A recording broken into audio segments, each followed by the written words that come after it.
त्रिकोणमितीय अनुपात।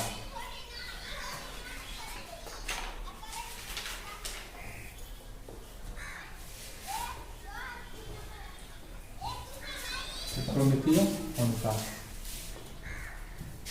ये क्या है? त्रिकोणमितीय अनुपात क्या है? तो एक समकोण त्रिभुज की न्यून कोणों के सापेक्ष भुजाओं का अनुपात त्रिकोणमितीय अनुपात कहलाता है। क्या कहलाता है? त्रिकोणमितीय अनुपात एक समकोण त्रिभुज की न्यून कोणों के सापेक्ष भुजाओं का अनुपात क्या कहलाता है? त्रिकोणमितीय अनुपात कहलाता है। ठीक है, देखते हैं समकोण त्रिभुज। ये हो गया समकोण। अब समकोण त्रिभुज हो गया तो न्यून कोण कौन सा बन रहा है? ये बन रहा है। ये तो समकोण है ना, अब दोनों से क्या बनते हैं? न्यून कोण बनते हैं। इसको ए बी सी लिख देते हैं। इसमें कि ये क्या हो जाएगा? कोण हो जाएगा। ये क्या हो जाएगा? लंब। थीटा के सामने क्या होता है? लंब। थीटा के साथ क्या होता है? आधा। लिख सकते हैं ए सी क्या है? कोण है। ए बी क्या है? लंब है। और बी सी क्या है? आधार। बोला गया है कि न्यून कोण के सापेक्ष है। किसका अनुपात? भुजाओं का अनुपात। चलिए भुजाओं का अनुपात लिखना शुरू करते हैं। भुजाओं का अनुपात क्या करते हैं? लिखना शुरू करते हैं। तो भुजाओं का अनुपात, एक भुजा इसकी कोण है, एक भुजा लंब है, एक भुजा क्या है? आधार है। तो लिखते हैं लंब और बटा में कोण। ये एक अनुपात हो गया। दूसरा अनुपात इसका उल्टा हो सकता है, कोण और बटा में लंब। अगला आधार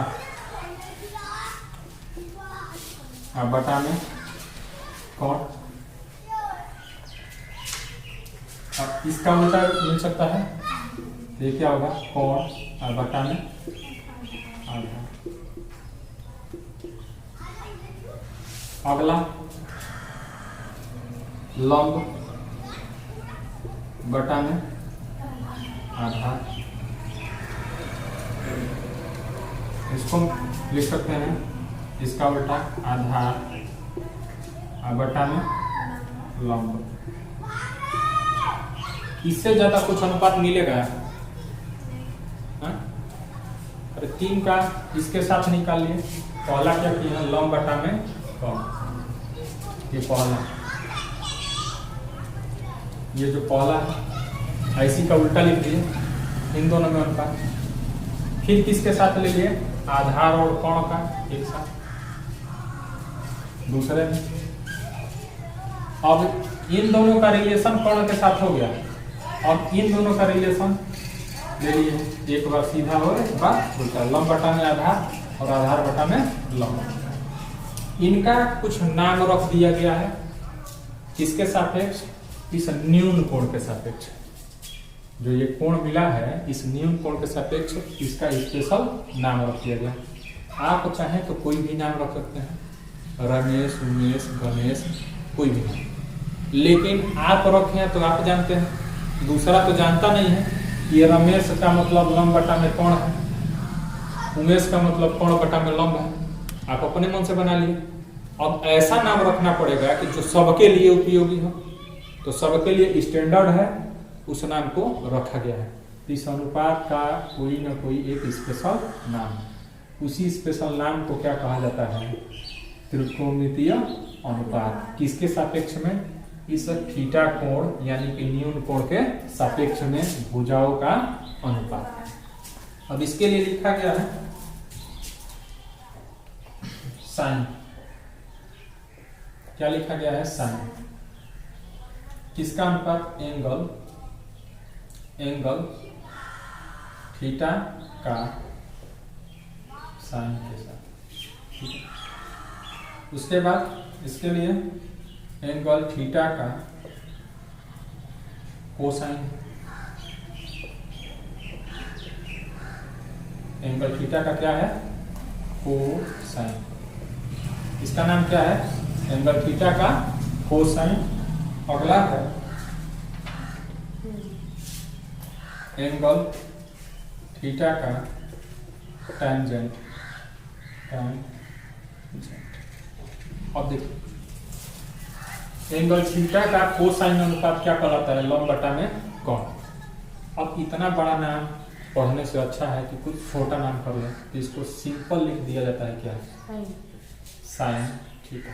क्या लिख दिया जाता है? Sine theta. इसमें से ई गायब कर दिया गया और ये थीटा को क्या कर दिया गया? आगे लिख दिया गया। इसमें से भी गायब कुछ कर दिया जाता है, तो इसको लिखा जाता है कॉस थीटा। ये पूरा नाम ना लिखकर इसमें से थोड़ा सा नाम इसमें लिख दिया जाता है। इसमें से आइन गायब कर दिया जाता है। ठीक है, इसमें से जेंट गायब कर दिया जाएगा। क्या लिखा जाएगा? tan theta. तो हमको साइन थीटा पता हो गया। साइन थीटा किसका किसका अनुपात है? त्रिभुज में लंब और कोण का अनुपात है। कास थीटा किसका अनुपात है? आधार और कोण का अनुपात है। tan थीटा किसका अनुपात है? लंब और आधार का अनुपात। ठीक है, लंब और आधार का अनुपात क्या कहलाएगा? tan theta. cos थीटा किसको कहेंगे? आधार और कोण को, कोण के अनुपात को। sin थीटा लंब और कोण के अनुपात को। और sin का ये देखिए अनुपात इसका उल्टा है। अनुपात क्या है? इसका उल्टा है। तो इसको इसका नाम रखा गया है कोसेक।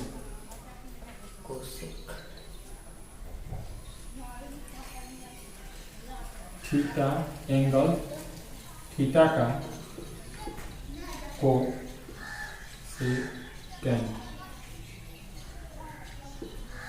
तो इसको शॉर्ट में लिख दिया जाता है कोसेक थीटा। क्या लिख दिया जाता है? Cosec theta. इसको क्या? ये किसका अनुपात है? एंगल थीटा का सेकेंड। इसको शॉर्ट में लिखा जाता है सेक थीटा। ये एंगल थीटा का कॉट टेंजेंट।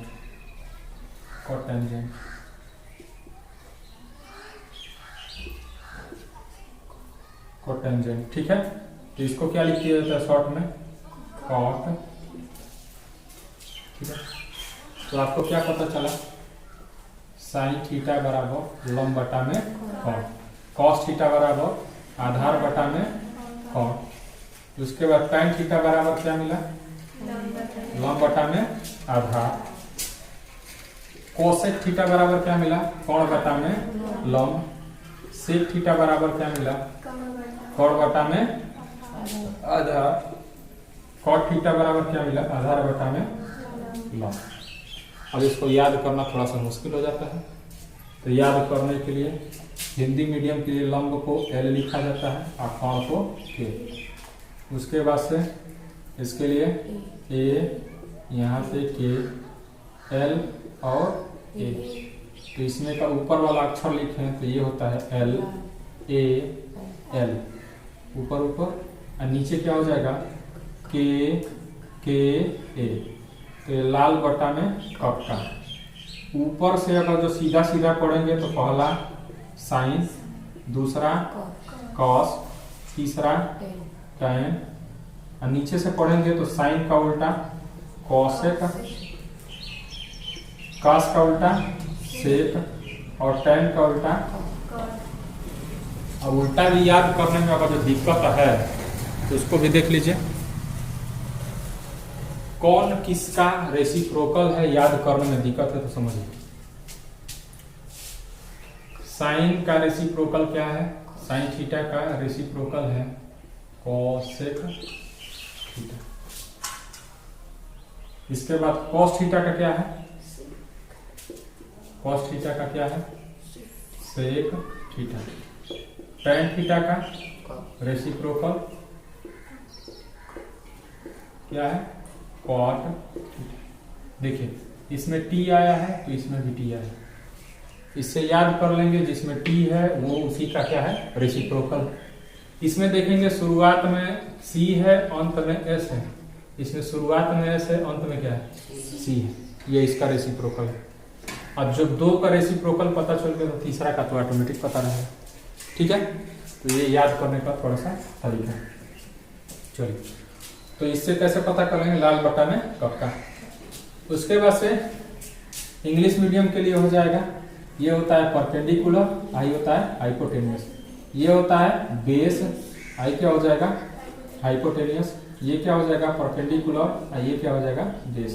तो इसको लिखते हैं पी बी पी, और उसके बाद H H B, H H B. तो इसको कैसे याद करेंगे, पाकिस्तान बुरा पड़ा, ये पाकिस्तान बुरा पड़ा, हिंदुस्तान हरा भरा, हिंदुस्तान हरा भरा। तो ये इंग्लिश मीडियम वालों के लिए याद करने के लिए हो जाएगा, पाकिस्तान बुरा पड़ा, हिंदुस्तान हरा भरा। ठीक है, तो ये हो जाएगा इंग्लिश मीडियम के लिए। चलिए आगे पढ़ते हैं। त्रिकोणमितीय अनुपात के बारे में क्या क्या इन्फॉर्मेशन मिला, ये क्या है, समकोण त्रिभुज में, त्रिकोणमितीय अनुपात क्या है, समकोण त्रिभुज में न्यून कोणों के सापेक्ष, न्यून कोण के सापेक्ष भुजाओं का अनुपात ही क्या है, त्रिकोणमितीय अनुपात। ये कितने होते हैं, 6 होते हैं। कितने होते हैं, 6। आपसे पूछा जा सकता है ऑब्जेक्टिव में कि त्रिकोणमितीय अनुपात कितने होते हैं, तो 6 होते हैं। क्या क्या पढ़े, साइन थीटा इक्वल टू लंब बटा में कोण, कॉस थीटा इक्वल टू आधार बटा में कोण। इन दोनों को आपस में डिवाइड करिए तो और क्या मिला है, tan theta equal to, tan theta equal to क्या पढ़े थे, लंब बटा में आधार, यही ना पढ़े थे। इन दोनों को आपस में थोड़ा सा डिवाइड करेंगे तो क्या मिलेगा, साइन थीटा अपान में कॉस थीटा इक्वल टू लंब बटा में कोण, उसके बाद से आधार बटा में कोण। कोण से कोण कट जाएगा, क्या बचेगा, लंब बटा में आधार। ये लंब बटा में आधार किसका वैल्यू है, tan का, tan थीटा का, किसका वैल्यू है, tan थीटा का। तो इससे निष्कर्ष क्या निकाले कि tan थीटा इक्वल टू क्या हो जाएगा, sin थीटा अपान में cos थीटा,